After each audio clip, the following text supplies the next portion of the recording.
Thanks for staying with us. According to McKinsey and Company, for many years, inflation rates in much of the world remained low. A relic of the 1970s that's little concerned most procurement, supply chain, and operations leaders.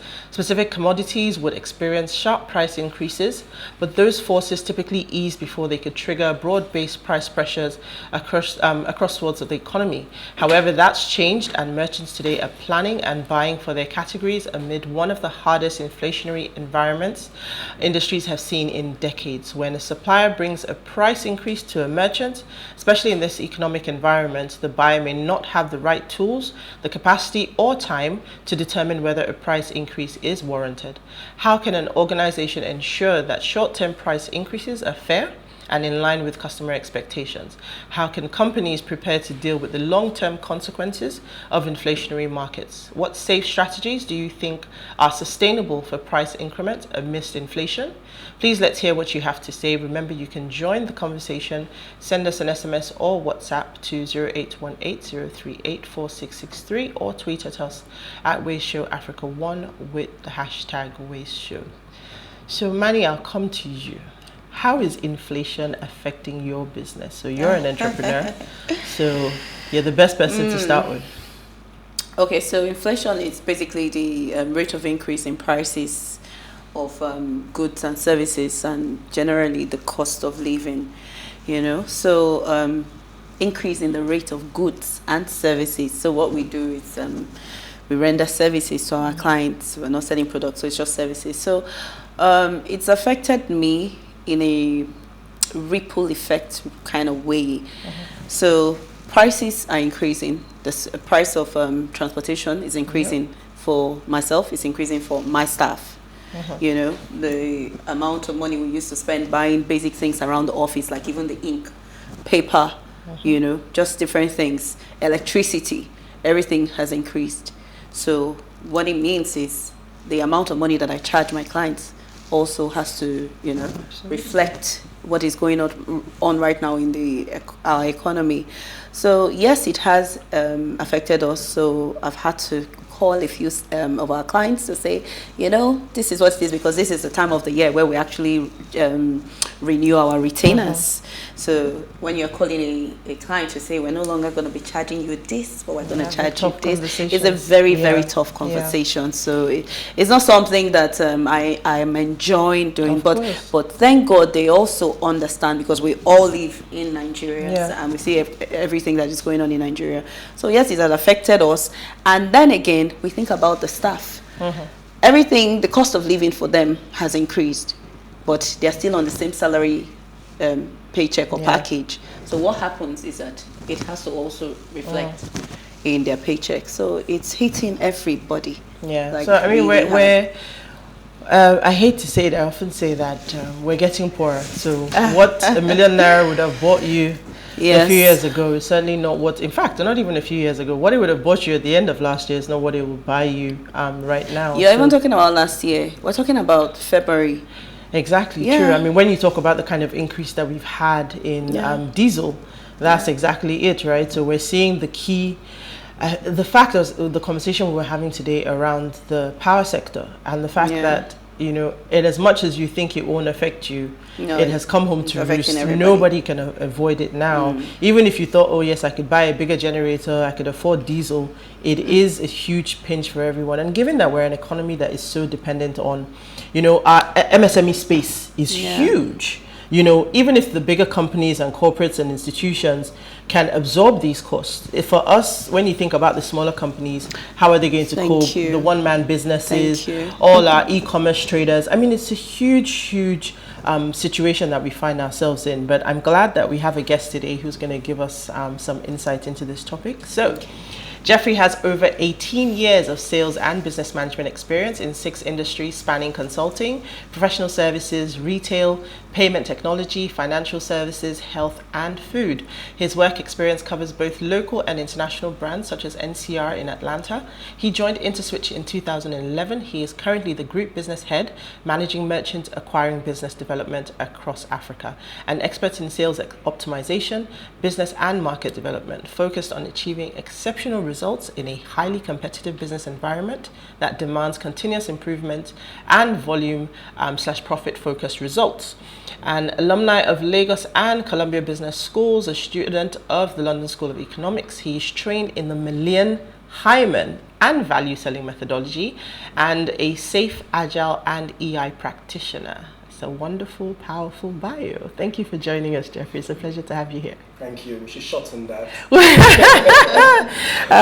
You should see mine. Mine is quite interesting. I have anthropologist in there. People go, oh, anthropologist, what's that? But you know, it needs to be a talking piece. It needs to kick off the conversation. But we're excited to have you here. And you sound like you're perfectly poised to take us through this conversation. And I will start because for me, the focus is the MSMEs, right? The smaller businesses. But like we said, this is pinching everyone, right up to the corporates. We've seen banks and organizations have shortened their opening hours.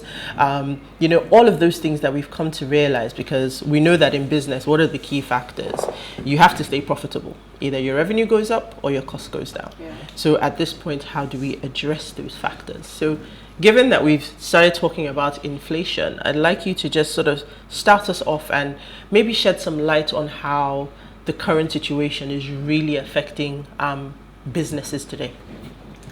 Well, I think we just asked one business owner, and she's pretty much said exactly what a lot of people are saying. So when you have cost of production go up, when you have your supply chain disrupted, when you have the cost of labor going up, when you have the condition to doing business not as straightforward and as acceptable as it should be, even the struggle to even use the limited resources that you have is also difficult. Everybody's facing that today. Fuel, road, raw material, in fact, labor. It's also becoming scarce because we know everybody's brain drain here and out. And that's why you find that definitely you would experience inflation. Now, if we look at 2015, we had about 9%. Fast forward 7 years, that is 15 point something percent. Just last year, it was about 16.9%. So it's fairly okay in January. So we're having some major increase in inflation in Nigeria.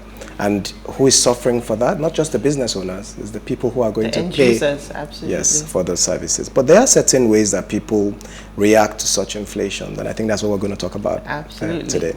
So we'll take it from the business perspective. Manny, do you want to take a question, or should I go? Well, I would just like to know how a company is supposed to meet, a standard of production if the prices are increasing. How do they remain in business and still maintain their standard of production? Okay, that's going to like the middle of the conversation. I'll take you inside. All right, so I think first let's look at how companies react when there's inflation. So what do? So the first thing they want to do is they want to increase price. That's the first thing they want to do. They want to make sure that the margins are manageable. And they want to, of course, reduce the cost of production, not just the price that they're increasing. Yes. And by doing that, they also impact the quality of the product that they do.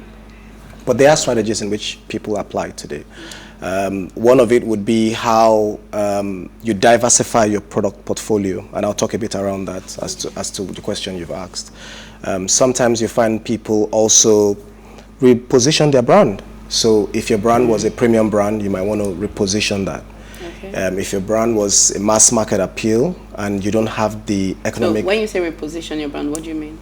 This is where you reapply your brand to certain markets. So let's say, for instance, your brand was a premium brand, and the cost of maintaining that premiumness is too high for you. You can reposition your brand to appeal to a certain type of market.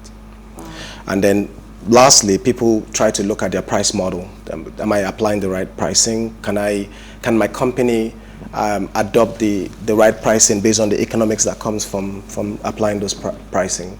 And then decisions are made around if that would be the right thing to do. Now, if we look at the question that you've asked around sustaining production and sustaining the quality, it is very difficult to do that. Some companies would take the hit from managing the margins that come because it's not so bad. So let's say you had an average margin from a fashion business at 40%, which is average what the fashion business does today, you would find that because of the supply chain and the cost that comes with that, you would have maybe 15%. Okay. Now, then you look at 15% as a margin, then the economics starts to kick in. What kind of volumes do I need to sell at 15% the margin? Should I still apply this kind of packaging? Do I need this much staff? Yeah. Should I then consider online? Should I maintain these retail stores? So all of those economics begin to kick in when your margins begin to drop, if you want to sustain the quality that you are. Some strategy would require you reducing the quality so that you can continue to maintain status quo. But of course, you will lose some market share when it comes to those premium customer. And that's where the second strategy I mentioned about repositioning your brand. So what people would do is to reposition their brand so that they can then go after a certain type of customer. But that repositioning, doesn't it sound like downgrading? Well, I don't think so. Do we use toothpicks? Yes, we do. Are they fancy toothpicks? Yes, but in the end, doesn't it serve the same purpose? So I was going to say that in repositioning, then, are you talking about retaining the old segment and keeping the luxury product for them, and then perhaps looking at a more mass market type product in that sense, or a complete pivot from the luxury into a different segment? Well, some people have a mix of both, really. That's where your portfolio mix comes in. Some people prefer where they are able to play. Now, when I mentioned having to look internally around how your company can support the economics of changing price, because there are certain decisions and certain impacts to your business. If you know that your cost is really high, and if you know that you can't sustain that cost and that type of brand positioning based on the quality or the type of products that you sell, and you still want to be in business, you would have to readjust. You would have to rebrand, you have to reposition. You have to look at what you can sustain from. But the real secret in all of this is not all of that. The real secret is, if I change my price, will my customers still see it as value, and would they still patronize my brand? And will competition also change? So you're looking at the capacity for the consumer to buy, or the willingness, the certainty that everyone is going to react the same way so that you're not out of the market, and the capacity of your organization or your company to maintain that type of price model. If those three things are not considered, you'll find that you will make decisions and that will kick you out. So advice is, do a bit of a survey around to understand what is acceptable. Just take a look around. Look at what competitions are doing. Some have the right kind of data and they're taking decisions probably faster than you are. Put these two data into use, reevaluate all the inputs that you have, and then take better informed decisions around that.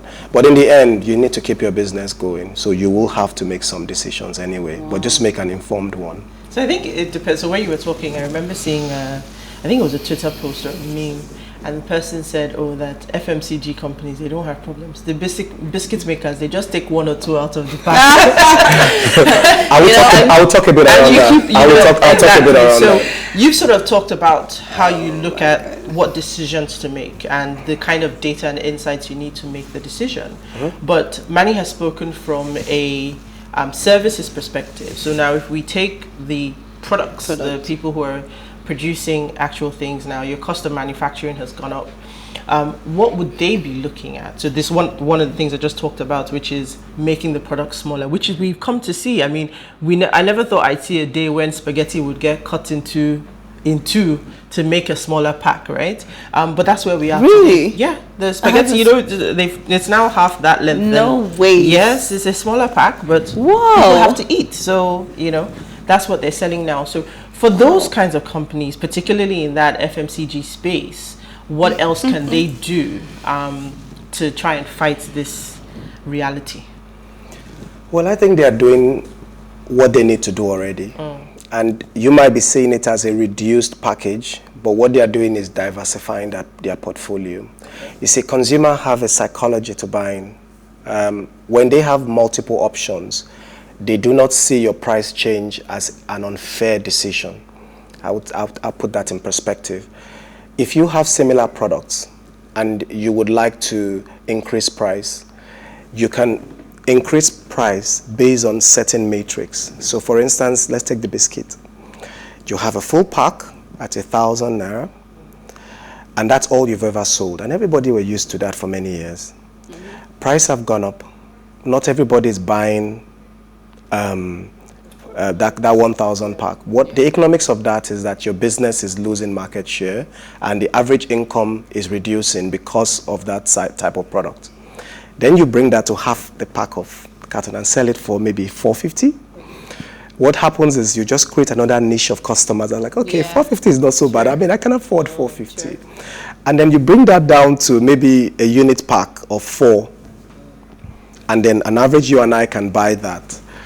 And some people say, why not? We have kids. They will not finish this pack. Why not go further down and do 2 pieces in a pack? When I sell those at different prices, you will not see the price increase. Yeah, I see that. The reason is because I've given you multiple variances for you to pick from, and that kind of price strategy is often considered as fair.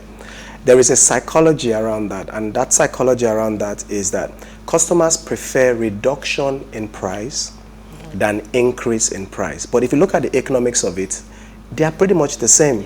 But people just have more intuition towards a reduction.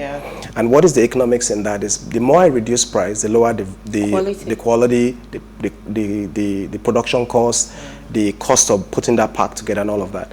The higher I put, so it's the same. So it's just a different strategy to of applying. What side you want to come out for it on the side of your customers. And when you do find brands that outrightly tell you we've increased price and there's nothing they can do about it. We're going to come to that. But let me just hold you there. We'll take a short break and we'll be right back.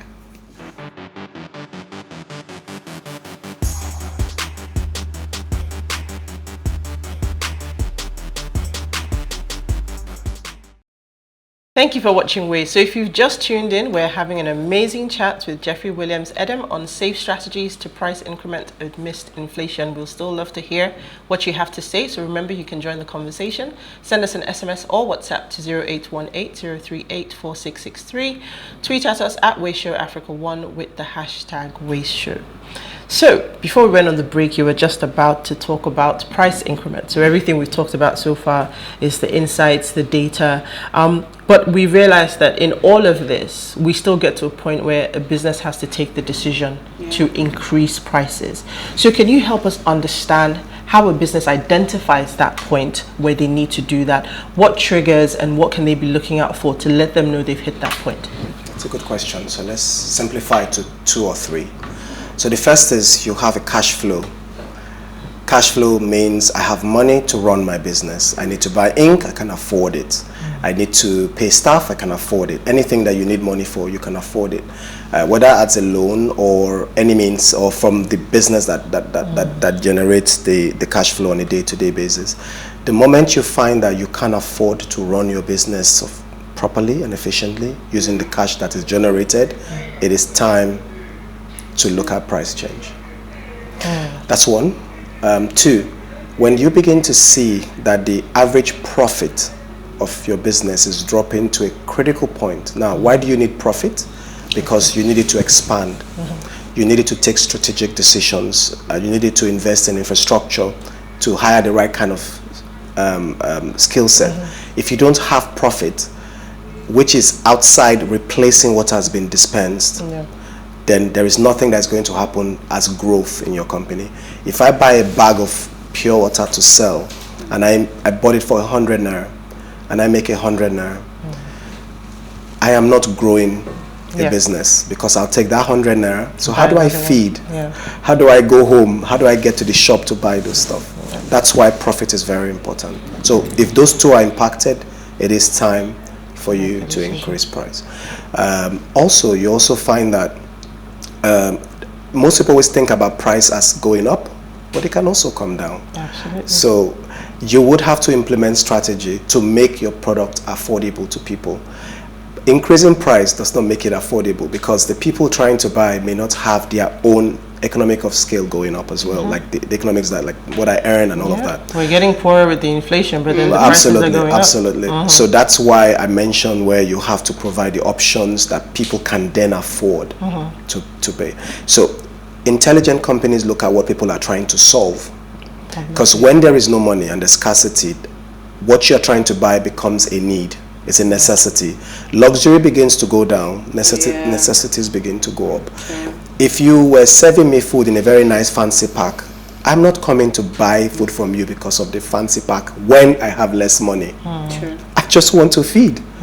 So if you could still give me that portion of food without the pack, without all the fancy places, but I still get to eat and I see another day, that is the bare necessity. Absolutely. That's a win. Okay. So, we've talked about the product industry. So how about my industry, the service industry? How do we cut down? How do we cut down, or how do we, juggle around this whole thing? Some people are taking out one biscuit or two from a pack. Some are, cutting spaghetti into two. What do I do? Well, I think the same principle applies. And the principle is, if you provide variation to the services, then people don't need to pay for what they don't need. So service is very bogus, because you find that people just take the whole pack. It's unlike a unit item where you can pick what you need.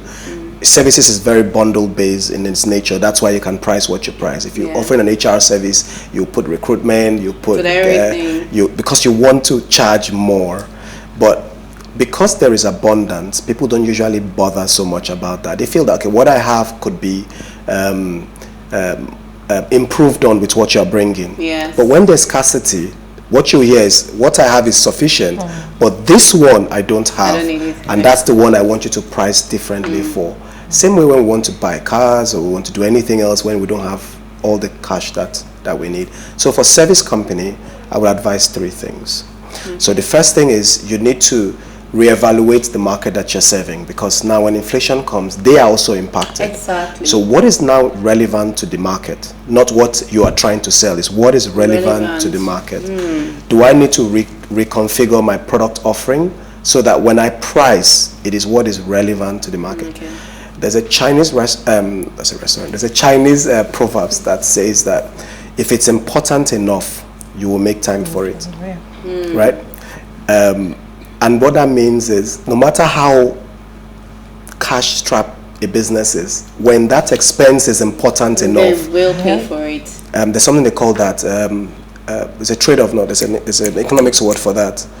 Opportunity forgone or something like that. Like I can't remember way back in school. Opportunity cost. Yeah, something like that. Absolutely. So there will be something that people would forgo just to pay you for your service, but it then needs to be what is needed for that. So you might need to do a bit more research, a bit more talking to your clients to understand where they are going, what's their new strategy, how is this inflation also impacting them, what would be important to them going for the next 2 to 3 years, and how can you continue to render service to them. I think if you do that, you'll get people paying for the prices. So that was that's awesome. Thank you. Where I was going to sort of come in and say, businesses, typically strategies are long-term plans. 3 years, 5 years, 10 years, we know where we're going. But when you find yourself in a situation like this, where the business environment has completely changed, circumstances of your customers have also changed. Now, I think as consumers, we're all conditioned, we're all experiencing the same thing businesses are experiencing. So I find that in this current situation, consumers are actually understanding of the situation, and we see that people are, if you come today and say, oh, the cost of power is going up, we're all okay with that. Now, Manny had mentioned solar. So even in this inflation, you are creating a sort of supply and demand in certain areas. Now, the businesses that find themselves in those industries, so if you're in renewable energy right now, it's almost like a boom. How can those businesses, is there a way to leverage the current situation, because they're also impacted by inflation? What would a business like that be looking to do to ride this wave of, I would like call it good times? Good times. What would they be looking to do to ensure that they can, use this as would I call it a buffer? How can they leverage this situation? All right, maybe it's time to talk about some of the price strategy that I'd like to talk about today. So we'll use the first one, which is penetrating pricing. That's a type of strategy for pricing, where you would look at what's going on and because you've seen an opportunity, you are pricing right as you take new things into the market because of certain conditions. So the solar business, as an example, has seen that people need alternative power. They can buy this, fuel is increasing. They would think that should I increase and make it expensive so people can come for us? No. What they would say is people need an alternative to generator and to the estate bills that are huge. And if we price in an appropriate pricing, we can penetrate the market of those kind of needs, and people can absorb this product. So just because there's an opportunity doesn't mean that price needs to go up. Now again, if price goes up, what happens is that there will be a limited set of people that can afford it. And again, when I go back to the first comment I made to say you also need to look at the price economics to your organization. What that means is if I price at this, what quantity can we sell? What capacity can we churn out? Do we have the right income to scale or be structured as an organization to continue to deliver that service? That's what I meant by that before. So they would then need to consider all of that if they want to go in there. A lot of opportunities are coming out. That's why when I hear some very interesting and intelligent services, I'm like, Nigerians are really smart. Absolutely. We're so industrious, we're so innovative, we're so resourceful. In the midst of all the challenges, new opportunities are finding their ways, both from a tech point of view, even from a premium point of view. I always tell people, energy does not disappear. It changes from one form to another. See, that basic physics principle works in economics as well. Just because you and I don't have money does not mean that that money has not gone to someone else. Absolutely. There's always a market the money for your product. So what that means is a few others have lost their money to someone else. People who have gained it. So intelligent companies are saying, wait, hold up. Where's the money going? Thank you. So I'm into premium branding. I'm into premium customers. If these people are losing money to a certain type of company, can I create the right kind of product to service those people that money is going to? So we start to look at the segmentation of your business and what the even the industry as well. Yeah. It's interesting. I mean, we've said so much in such a short amount of time, but I think we've also come at it from a very I don't want to say high level because then it means like we've not broken it down. But I think to the one-man entrepreneur, the one-man business, I sell e-commerce on Instagram or whatever. Can we break this down into 5-6 tips? And say you need to look at this because everybody's struggling right now, from the bakery down the street, the issue with wheat and those costs. I remember finding out that we import so much wheat in this country. True. I mean, I think, what do we actually produce? I don't know, but it's interesting. We eat a lot of bread. We do. Gosh, you'd be but surprised. The noise was around rice for so long. You don't sort of pay attention to anything. Bread. So when wheat came into my scope, I was like, we don't. All this bread we're eating, how is it possible? But that's a conversation for a different show. But for the smaller businesses, when we talk about data, when we talk about insights, you think big business, you think the people who are able to look at these things. So for the smaller businesses, can we do like a quick paint by numbers list of here's what you need to look at, because a lot of people are struggling right now just to even stay afloat. I think big businesses can maybe absorb this for a little longer, but if we think about most of our viewers who are watching today, maybe a few things that they can keep a very close eye on to manage their business. So let's take 2 examples of those type of business so that it then puts my mind in the right perspective. So give me 2 typical. I would say a bakery, since we just talked about wheat, and then maybe a fashion business because that's where we live. Fashion? Yes. What type of fashion? So we can say maybe one of these Instagram sales. So the girl who's selling maybe average price point is like 15,000 naira for fashionable clothes. Yeah. Okay, so let's go with the bakery first. All right, so certain costs are fixed and there's nothing you can do about it. So we start from that because you need to buy from other people and they would also increase cost as well that comes to you. How do you control margin? Now, I'd mentioned something in the beginning. If the competition around you has increased price, it's a no-brainer. Just go match it. Match it. Simple. It's I like that. Match it. Just match it. It's a no-brainer. So do your research. What is your competition charging? Absolutely. And match just that. match it. Okay. Right. Now, if you feel like, okay, I don't want to match it because I still want to control the volumes or do well, then just reduce your margin a little bit or offer a substitute. So another way is offer a substitute. So maybe you sell bread, the big loaf. Have you considered doing the smaller loaf? Yeah. Have you considered doing the bun bread? Have you considered other ways of doing it that is less expensive but still have certain type of customers? So your costs remain the same, but you're offering more options to your customers in price points that can fit them. That can fit them. So that's the second one. The third one is you look within your company. Am I optimizing my production capacity? So if I always operate 9 to 5, as an example, and I'm thinking, okay, so cost is up, but I want to, let me rephrase that. So I operate 24 hours. But in that 24 hours, if you look at the overall production and sale, we're not really seeing some profits. We're burning diesel overnight. We have staff we're paying. We're staying up, electricity bill and all of that. If we reduce that by half and optimize our production properly within the 12 hours that we're operating, and be able to sell off, because then the problem is not production. You got to sell. You sell off. And again, the problem is not buying stock or collecting the stock. From a credit point of view, it's being able to sell it off and making the actual revenue that we can then talk about whether it is profitable or not profitable. So we then need to look at all of that. Do I have items that are left over, which are losses?